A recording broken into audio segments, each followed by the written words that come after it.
Hello guys, कैसे हम सब तो ठीक हैं, खैरियत से उम्मीद करता हैं खैरियत से होंगे। ये देखें,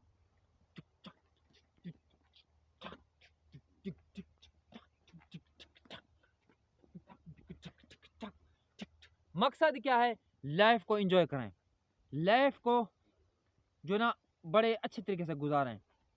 अल्लाह न करे कोई टेंशन है, कोई मसला है, फिर भी टेंशन ना लें, उसको फेस करना सीखें। जिस तरह हम कर रहे हैं, अगर कोई टेंशन हो, कोई डिप्रेशन हो, कोई मसला हो, तो बढ़ते रहें आगे, कोशिश करें बढ़ते रहें, लेकिन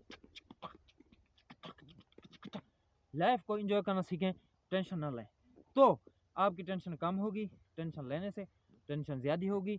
मेहनत करें, जो भी काम कर रहे हैं, यूट्यूब कर रहे हैं, फेसबुक कर रहे हैं, इंस्टाग्राम पे हैं, ज़िंदगी का कोई भी शोबा, मेहनत करें, मेहनत करें। मेहनत करेंगे तो ही आप आगे जाएंगे, वरना लोगों की बातों पर गौर करेंगे, ध्यान करेंगे तो यहाँ रह जाएंगे, आगे नहीं बढ़ पाएंगे। तो इसलिए मैं आपको थोड़ा दिखाने लगा हूँ